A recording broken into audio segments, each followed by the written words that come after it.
안녕하세요. 오늘의 사연입니다. 구독과 좋아요 한 번씩 부탁드릴게요. 바로 사연 시작하겠습니다. 여러분은 안면동정맥 기형이라는 병을 알고 계세요? 저는 선천적으로 이 병으로 얼굴 중앙에 큰 혹 같은 것이 있어요. 이 병은 본래 다른 역할을 하는 동맥과 정맥이 어떤 원인으로 연결되어 서로 피가 흐르면서 그 부위에 큰 핏덩어리가 생기는 선천성 질환이에요. 어린 시절부터 수차례 수술을 반복하며 그때마다 얼굴이 변형되어 학창 시절, 특히 초등학교 시절에는 같은 반 남학생들에게 심한 놀림을 받기도 했어요.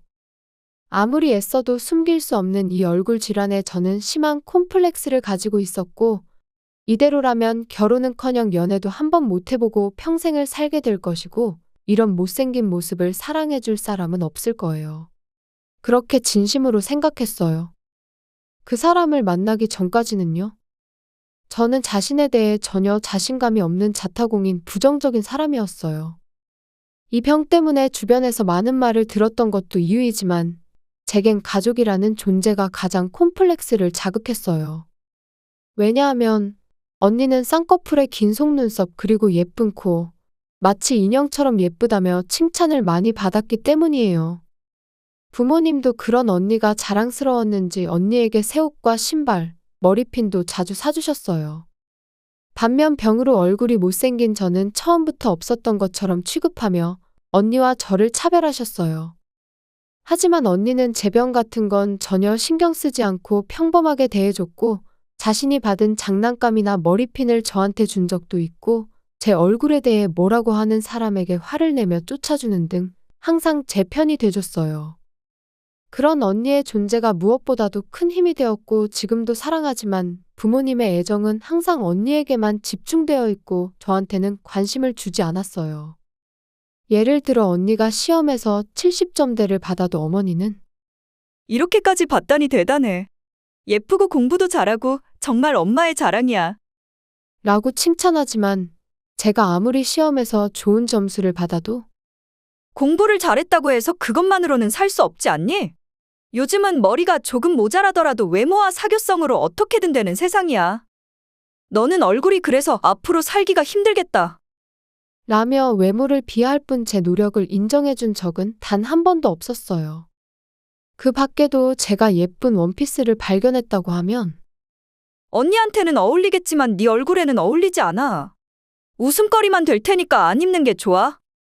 또 제가 화장에 관심을 갖기 시작해서 제 용돈으로 화장품을 샀을 때도 화장으로 가릴 수 있는 수준이 아니니까 시간 낭비야. 라고 말하곤 했어요. 언니와 비교하며 제가 하는 모든 것을 부정하는 바람에 점점 자신감이 없어져 갔어요. 그런 부모님의 태도에 언니도 몇 번이나 저를 위해 그러지 말라고 말해줬지만 전혀 달라지지 않았고, 아, 정말 이 집에는 내가 있을 자리는 없구나 라는 생각이 들었어요. 중학생이 되어서는 놀림받는 게 줄어들긴 했지만, 제가 옆에 있는 것만으로도 얼굴을 찌푸리는 남학생도 있었고, 직접적으로 뭐라고 하진 않았지만 멀리서 수군거리는 경우도 있었어요. 무엇보다 가장 힘들었던 건 벌칙의 상대가 된 것이에요. 예전에는 게임에 진 사람이 반 친구들에게 고백을 하는 것이 벌칙이었는데, 저는 그 벌칙의 대상이 되곤 했어요. 물론 진심이 아닌 벌칙으로 하는 말인 걸 알기에 거절하면 저 괴물녀한테 차였어. 그냥 벌칙인데 신나서 거절하는 거 아니야? 못생긴 게. 라며 놀림감이 되었어요. 나중에는 저도 화도 내고 그딴 장난치지 말라고도 했지만, 내 얼굴이 죄지. 그냥 내가 있는 것만으로도 불쾌할 테니까. 라는 생각이 머릿속을 지배하며 점점 더 자존감이 낮아졌어요. 또래 남자들에게 좋은 기억이 하나도 없는 초중고 시절이었지만 단 한 번 같은 반 남학생을 좋아한 적이 있어요. 고등학교 2학년 때였는데 같은 반 남자애가 제 얼굴을 놀리거나 피하지 않고 다른 사람들과 똑같이 대해주었고, 매일 아침 안녕. 이라고 인사를 해주는 남자애였어요. 특별히 저에게 호감의 표시를 하거나 한 건 아니지만 놀림만 받던 저는 상냥한 인사만으로도 호감이 생겼고 자연스레 그 사람을 좋아하게 되었어요. 하지만 딱히 사귀고 싶은 건 아니었고 그냥 이대로 기분 좋은 시간이 오래 지속되면 좋겠다는 생각만 하고 있었어요. 하지만 날이 갈수록 그 남자애를 좋아하는 마음이 커져서 어떻게 해야 할지 고민하다가 언니에게 말했더니 마음만이라도 전해보는 게 어때? 그 말을 듣고 많은 고민하다 제 마음을 전하기로 했어요. 그래서 저는 그 남자의 책상 안에 마음을 담은 편지를 조심스럽게 넣어두었어요. 그런데 며칠 후 학교에 가니 반 분위기가 이상해요. 뭐랄까, 술렁거리고 있다고 할까나. 저를 힐끗힐끗 쳐다보는 것 같기도 하고 찝찝해하고 있는데 저보다 먼저 등교한 그 남자애가 저에게 다가와서 이 편지 내 책상 안에 넣은 거 너야? 그렇게 말하자 저는 조용히 고개를 끄덕였어요. 그 순간 머리 위에서 찍 하고 무언가 찢어지는 소리가 들리고 그 직후에 찢어진 편지 조각이 뚝뚝 떨어지는 게 보였어요. 이것 때문에 이상한 소문이라도 나면 어쩔 거야? 그냥 인사 좀 한 거 가지고 착각이 심한 거 아니야? 미안해. 기분 나쁘게 하려던 건 아니야. 그렇게 말하자 반이 어수선해지며 다들 저에게 삿대질했고 저는 그대로 기억이 끊기며 정신을 차려보니 어느새 집에 와 있었어요. 아무래도 저는 그대로 학교를 빠져나와 집으로 온 것 같았어요. 그 이후 저는 학교에 갈 자신이 없었고 그대로 무단결석을 하게 되었어요. 제 얘기를 들은 부모님은 제 편이 되어주기는커녕 너가 먼저 민폐 끼친 거니깐 사과해야지. 라며 모든 게 제 탓이라고 하셨어요. 억지로 저를 학교에 보내려고 했지만 도저히 몸이 움직이지 않아 저는 고등학교를 자퇴하고 그대로 은둔 생활을 하게 되었어요. 은둔 생활 후 언니는 제가 걱정돼서 여러 번 말동무가 돼주었지만 부모님은 매일 아침 제 방 앞에서 욕을 하거나 억지로 방에 들어와 잔소리만 늘어놓으셨어요. 불효자라느니 너 같은 애를 낳지 말았어야 했다느니 이런 말들을 들으며 왜 제가 살아가야 하는지 하루하루가 절망이었어요. 그런 저를 걱정된 언니가 외할머니에게 그동안 있었던 일들을 이야기한 모양인지 다음날 집으로 오셔서 부모님께 크게 화내셨어요. 우리가 알아서 돌볼게. 라며 저를 구해주셨어요. 그때까지만 해도 삶의 희망을 잃고 매일 극단적인 생각을 했지만 조부모님과 언니의 응원 덕에 조금씩 회복되어 갔어요. 그치만 이성에 대한 두려움과 불신은 좀처럼 사라지지 않았어요. 하지만 할아버지는 요즘은 결혼하지 않아도 얼마든지 행복하게 살 수 있는 시대야. 우리는 행복하게 잘 살길 바라지 꼭 결혼해야 한다고 생각하지 않아. 그러니 못된 남자는 잊어버려. 그런 놈을 계속 떠올리는 시간이 아깝다. 우리는 살 날이 얼마 남지 않았지만 너는 아직 미래가 창창하잖아. 피부가 어쩜 그리 좋아. 눈도 크고 눈동자도 이쁘네. 저를 항상 칭찬해 주셨어요. 그렇게 3년 정도 지났을 때 뭔가 하고 싶다는 의욕이 생긴 저는 우선 고등학교 졸업장을 따기 위해 다시 공부를 시작했고 검정고시로 졸업장을 취득했어요. 그 후 재택근무가 가능한 일을 찾아 열심히 일해 저축도 조금씩 했어요.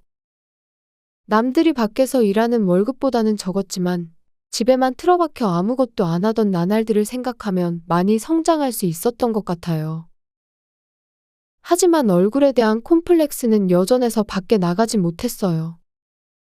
그렇게 조부모님 댁에서 지내고 있었는데 어느 날 갑자기 부모님이 찾아오셨어요. 조부모님 댁에 온 이후 전화 한 통도 없었는데 갑자기 저한테 할 말이 있다며 쭈뼛쭈뼛거리며 오시더니 아버지가 이 남자랑 혼인신고해. 의료법인재단 대표의 아들이야. 사정이 있어서 좀처럼 결혼 상대를 찾지 못했다네. 근데 너랑 같이 살겠대. 정말 잘된 일 아니야? 집도 부자인데다가 너랑 같이 살겠다는 거 보면 마음도 착한 것 같고 말이야.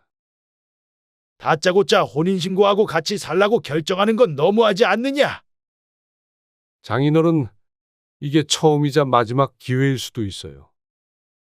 얼굴 때문에 힘들어하는데 그런 거 상관없이 같이 살겠다는 남자와 산다면 행복해질 수 있는 기회가 아니겠어요? 아버지는 그러면서 저에게 인적사항이 적힌 종이를 하나 주셨어요.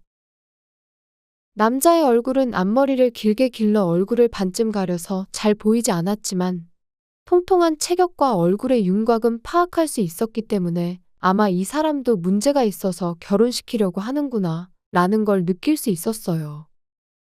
아니면 특이한 것을 좋아하는 괴짜이거나. 다만 거절한다고 해도 이미 남자 쪽 집과 이야기가 다 되었을 거고 부잣집과 사돈 맺을 수 있는 기회를 절대 포기하지 않을 거예요. 도망치고 피한다면 조부모님께도 안 좋은 일이 생길 것 같았고 저는 조부모님을 위해서라도 결심했어요. 알겠어요. 그렇게 할게요. 그러지 않아도 돼. 이런 헛소리는 한 귀로 흘려버려. 할아버지, 할머니. 그동안 희망도 없이 살고 있었는데 지금까지 제 곁에 있어 주셔서 감사해요. 정말 고맙습니다. 하지만 더 이상 패 끼치고 싶지 않고 이 결혼은 하기로 할게요. 아빠 말대로 처음이자 마지막 기회일 수도 있으니까요. 저는 울면서 말했고 할아버지와 할머니는 저를 꽉 안아주셨어요. 그리고 훗날 그 남자와 부모님을 만나게 되었는데 이것이 제 운명을 바꾸는 만남이 될 줄은 전혀 몰랐어요. 머리카락 때문에 얼굴이 잘 보이지 않았지만 피부가 거칠고 목소리도 작아서 솔직히 무슨 말을 하는지 반도 못 알아들었어요. 제 얼굴을 한 번도 쳐다보지 않고 제가 무슨 질문을 해도 모두 단답으로만 대답했어요. 저는 이런 사람이랑 같이 살 수 있을까? 얼굴은 그렇다 치더라도 일상적인 대화도 못하겠는데? 라고 속으로 생각했지만 제 처지에 이것저것 따질 수 있는 건 아니었어요. 양가 부모님은 결혼시키는 걸 이미 결정한 듯 한 분위기였고 실은 티도 내지 못하고 결국은 물 흐르듯이 혼인신고를 하게 되었어요. 역시 부잣집답게 신혼집으로 비싼 아파트를 구해주셨고 가구도 가전제품도 모두 명품 브랜드였어요. 하지만 신혼집에 들어온 첫날 도무지 대화가 없었어요. 내가 보이긴 하는 건가? 라는 생각이 들 정도로 갑갑했어요. 하지만 계속 침묵하는 것도 힘들어서 뭔가 화제가 없을까 싶어. 저기요. 왜 저와 살겠다고 하신 거예요? 라고 물었어요. 그러자 남편은 갑자기 입고 있던 셔츠를 벗기 시작했어요. 갑작스러운 행동에 무슨 상황이지? 하고 당황하고 있는데 그의 피부가 빨갛게 짓무른 것처럼 되어 있는 게 보였어요. 건선이라는 피부병을 앓고 있어요. 전염되는 건 아니니까 걱정하지 마세요. 하지만 외모가 이렇다 보니 만나주는 여자도 없고 여기까지 오게 됐네요. 여자 만나본 적도 없는데 성병이라는 누명도 써보기도 하고 생긴 것도 못생기고 부모님도 저와 같이 살고 싶지 않아서 아마도 결혼시켜서 내보내려고 한 것 같아요. 미안해요. 그렇게 말하면서 옷을 갈아입는데 머리에도 염증이 있는 것 같았고 그걸 가리기 위해 일부러 앞머리를 기른 것 같았어요. 얼굴 좀 보여주세요. 저도 비슷한 것 같아서. 앞머리를 들고 얼굴을 보여준 남편에게 제 이야기도 들려줬어요. 그러자 고등학생 시절 자퇴하게 된 제 이야기를 듣고 눈물을 흘리며 얼굴도 모르는 남자에게 화를 내며 저에게 그동안 고생 많았다는 말을 건넸어요. 자신도 힘들었을 텐데 제 이야기에 화를 내주는 모습을 보니 마음은 따뜻한 사람이라는 게 느껴졌어요. 왠지 우리 많이 닮았네요. 저도 같은 생각을 하고 있었어요. 그러고 나서 밤새도록 서로의 이야기를 나누며 울고 화내고 공감했어요.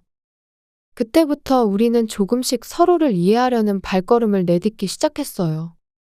저는 그의 병을 이해하기 위해 여러 가지 정보를 철저히 수집하고 식이요법이나 보조제 등 이것저것 다 시도해봤어요. 그런데 거기서 깨달은 건 그가 좋아하는 것과 싫어하는 것이 의외로 많다는 거예요. 특히 채소를 싫어했어요. 그래서 여러 가지 양념과 조리법을 시도했어요. 그러자 싫어하던 채소도 먹기 시작했고 식이요법으로 조금씩 체질 개선을 시도했어요. 그리고 스트레스도 줄이기 위해 함께 요가도 하고 대화도 많이 나누다 보니 남편의 미소가 조금씩 늘어났어요. 남편도 제 얼굴에 대해 한 번도 싫은 소리 하지 않고 오히려 수줍어하면서 귀엽다, 예쁘다며 몇 번이나 칭찬해줬어요. 단 한 번, 내 얼굴 싫지 않아? 라고 물어봤을 때, 전혀. 그것도 개성이고 귀엽고 좋아. 긍정적이고 해맑은 미소를 가진 여자는 또 없을 거야.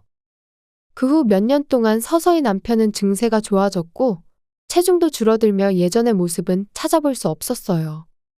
더군다나 앞머리를 자르고 나니 얼마나 잘 어울리던지. 그러던 어느 날, 여보, 나랑 결혼식 올리지 않을래? 정말 싫다면 물론 안 하겠지만 나를 도와준 지인들에게 감사의 의미로라도 결혼식을 올리면 좋을 것 같아. 예전 같았으면 더러운 피부 보여주기 싫어서 결혼식은 절대 안 하려고 했는데 지금은 여보 덕분에 자신감도 많이 생겼어. 그래서 더 늦기 전에 결혼식을 올렸으면 좋겠어.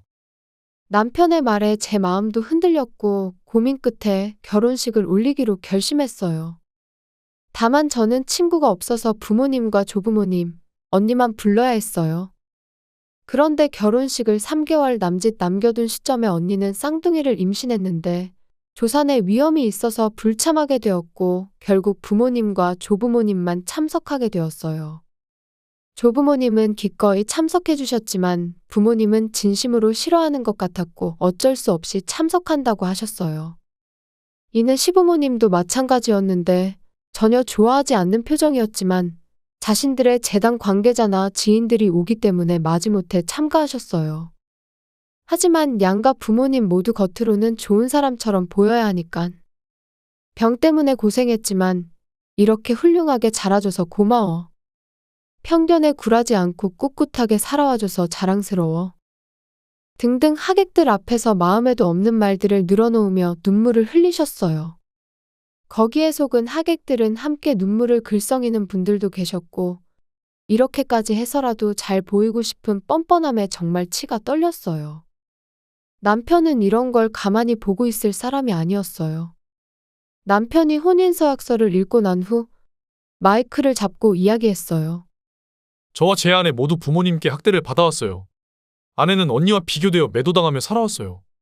고등학교 때 얼굴 때문에 등교 거부했을 때도 전혀 대수롭지 않게 여기고 민폐를 끼친 건 너니깐 오히려 사과해야 한다는 막말까지 들었고 저도 부모님께 피부 때문에 더럽다는 말들을 수없이 들었습니다.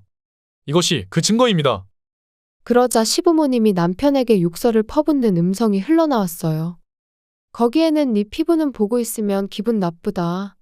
이런 더러운 애는 낳지 말았어야 했는데 등의 끔찍한 내용이 담겨 있었어요. 시부모님이 황급히 말리려 했지만 때는 이미 늦었어요. 녹음된 걸 들은 사람들의 차가운 시선이 한 번에 쏟아졌어요. 그리고 우리 부모님도 주변에서 수군거려서 얼굴을 푹 숙이고 계셨어요. 이렇게 끝이 좋지 않은 결혼식이었지만 많은 하객분이 저희를 응원해 주셨어요. 나중에 남편의 폭로는 큰 문제를 일으켰어요. 시부모님이 대표로 있는 법인단체는 장애인을 지원하는 단체로 장애인이 살기 좋은 사회라는 이념을 바탕으로 활동하고 있었는데 병을 가진 자신의 자녀를 학대했다는 사실이 알려지면서 문제가 된 것이죠. 결국 비난 여론이 크게 형성되었고 결국엔 시부모님은 대표직에서 쫓겨나게 되었어요. 그리고 우리 부모님은 시댁으로부터 결혼을 조건으로 돈을 받았던 게 들켰고 돈으로 자식 팔아먹은 파렴치한이라고 소문났어요. 진작에 그 돈은 사리사욕에 다 써버리고 남은 돈으로 주식까지 손 뗐다가 빚도 생겼다고 하네요. 3억이 넘는 빚에 저희 부부에게 뻔뻔하게 도와달라고 했지만 저는 단칼에 거절했어요. 그래도 몇 번이나 집으로 찾아와 도와달라고 해서 도망치듯 이사하고 핸드폰 번호도 바꾸고 지금은 남편과 조용히 살고 있어요. 영화에서나 보던 운명적인 만남이란 건 정말로 있나 봅니다. 저는 남편을 만나 너무 행복하거든요. 앞으로 남편과 함께 마침표도 잘 찍어보겠습니다. 시청해주셔서 감사합니다.